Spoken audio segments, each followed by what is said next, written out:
have him, Dodgers Executive Vice President and General Manager Brandon Gomes. Brandon, it's Brian Kenny here. Thank you so much for joining us. Thanks for having me, BK. So, Brandon, you have Shohei Ohtani pitching again. What is the overall pitching plan for him this year?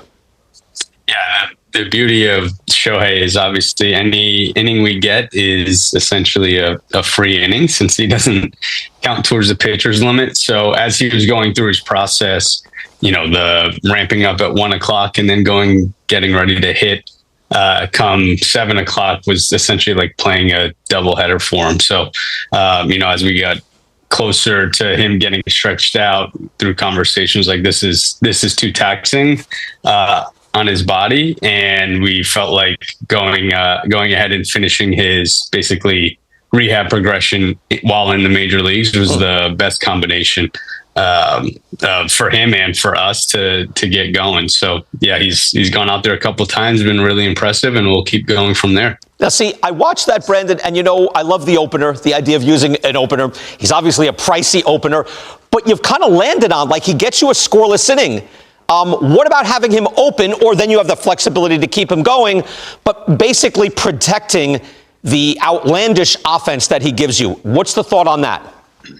Yeah, I mean, he very much is one of the best pitchers in the game as well, so we have to continue to build him up so that he will be taking down normal starts at some point, but being able to do that in a prudent fashion while also contributing to the major league team is the best of both worlds. Obviously, we saw him, start the game on Sunday and then have a massive offensive performance. So he's done this so much. I think because he hasn't done it in a while, in 23, he was putting up essentially the same offensive numbers that he has the last 2 years while also being a Cy Young contender. So nobody knows how to do this better than he does, and making sure that, we're not, giving too much one way or the other, and making sure being able to strike the balance is really important. So that goes back to having conversations with him and, being in lockstep with how he's feeling. So what are the conversations like with him? Because that year you mentioned, by the way, he didn't pitch in September, didn't play in September. He broke down hip, elbow, the whole thing. What are the conversations like? Does he want to be traditional starter the way he was doing it with the Angels? Yeah, at some point, I think it's very much taking it how he feels coming out of every outing and seeing where he's at, taking the few days to assess, and then we can make our decision from that point. Like I said earlier, that's the beauty of having him on the rosters. It doesn't affect anybody else. We don't have to drop in, somebody because of it. Any inning that he can give us is only a positive. Especially if he's starting the game, generally you want your best pitchers versus their best hitters, and that's a good matchup. So, like I said, we'll take it outing by outing and look to build him up along the way. So not opening? I'm a little disappointed. He's not going to be your opener? For all year? Yeah. And the playoffs. Yeah, he'll be a starting pitcher. Okay. Yeah. You can do whatever you want at that point, but you want a few more innings out of him. Fair enough. Is relieving off the table? Is any chance of that? Any thought of that being a relief pitcher and a position player? Yeah, we haven't really talked about that at all. I just know that Shohei is one of the best starters in the game as well as one of the best hitters. So we'll keep going on that front. Okay. Last year, Mookie Betts was moved back to right field after being a shortstop. Is that on the table, or is Mookie Betts your playoff shortstop, if you're making the playoffs and we think you're making the playoffs? Yeah, Mookie's been amazing at shortstop. I think, it speaks to as soon as he puts his mind to something, and he told us, right from the get-go this offseason that he's going to go out and tackle it, and he's like, I can do this. I know I can. And he's been outstanding there. So, yeah, right now he's been great, and that's our plan. His defensive metrics are better. In the publicly held defensive metrics, much, much better. I think he's +8 DRS, defensive run saved. You can see it right there. OAA, outs above average, that's range. What about your defensive metrics or your proprietary metrics or your scouts? What are they saying about him at shortstop? Yeah, all of it's lining up. I mean, I think the eye test, the defensive metrics, our internal stuff, it all says that Mook has been outstanding at shortstop. And what's amazing is I don't even think he's gotten to as good as he can be. He's taken so few reps compared to most guys who are already this good. So I think from a defensive standpoint, we're going to see it get even better. Brandon, beginning of the year, there was thought like, wow, is Max Muncy going to be able to, be in the majors, be on your club? Since he got glasses, he's slugging 570, and right, his on base is 418. So, how do you go after that? Like, where he has an astigmatism in his right eye? How did you find out about that? How do you test for that? How did you figure it all out?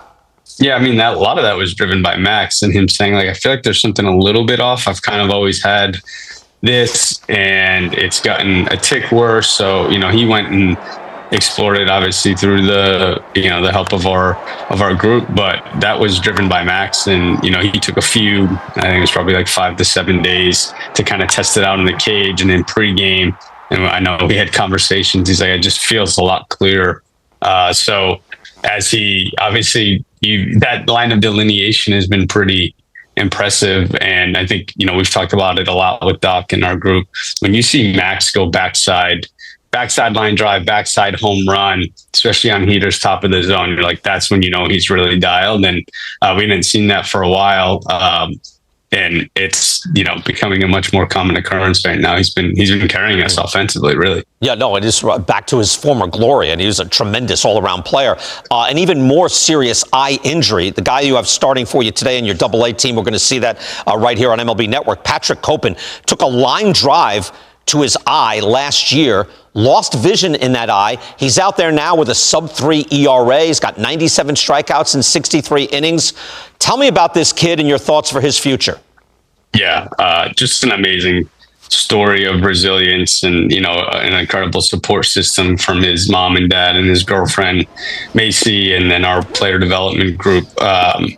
Cope has always been somebody our scouts loved early on. Big body, thought that there was a lot of ingredients there to be great. And he, working with our pitching group, has just completely dove in and tackled everything we've asked him to do. So he's seen his velocity go up, his command get better, adding real weapons. He's got 3 fastballs and then, an incredible curveball and sweeper that he mixes effectively. So I think this guy has all the ingredients, obviously overcoming something like he did last year to go out and keep working. I mean, he was basically to the point of he couldn't wait to get back to watch game film right after, he got hit last year. So there's a thirst and a hunger to be great there. And, nothing's going to stand in his way. Wow, that's inspirational. Again, Patrick Copen, people can watch him as soon as we're done. Again, lost vision in his eye, taking a line drive. He's out there showing a lot of fortitude. He's to be commended. One last thing on your farm system. Again, the Dodgers are known for their tremendous farm system. I mean, historically, going back decades, you're still in the top 5 there. And Brendan, I'm wondering, how hard is that to maintain, given that the competitive balance tax dings you quite a bit? You don't draft until 40th this year, so there are penalties for your high payroll, your number 1 payroll. What about that being dropped from, even if you're 30 or you're 27, down to 40th? How much does that change what you can bring back in? Yeah, it's become something that we're just used to dealing with, and our goal is to always pick last, which means we win the World Series. So it speaks volumes of our scouting group, our player development group, how tightly knit they are, and finding these guys that we feel like will be good fits for our system to come in and have great work ethic and make up like Copen does, and come in and maybe they're not a first rounder, but they work their tails off and really elevate themselves within our system. So I think it's a combination, and making sure everybody's all working closely together to target players that will fit well in our system and really develop, even though we're not picking near the top of the draft. How different is that as far as percentage of guys in the majors first round, percentage of guys in the majors second round? How drastic is that? That's a good question. I wouldn't have that off the top of my head. I think a lot of it is those top 10 picks or so are generally the guys that come in and have massive impact. But you see guys all over the place. We had, Kevin Kiermaier on our team last year, who was, I think, 33rd round. So it's the beauty of the game and the beauty of the system is that as long as you have an opportunity, you can go out and prove yourself, and anything can happen. All right, Brandon, always great having you on the show. Just keep an open mind. The opener, Shohei Ohtani. Just keep him on. Just try to help out. Dan O'Dowd is over there. Just try to help out a little bit. Brandon, thank you so much. Great talking to you again. Thank you. Thanks, BK. Appreciate you. All right.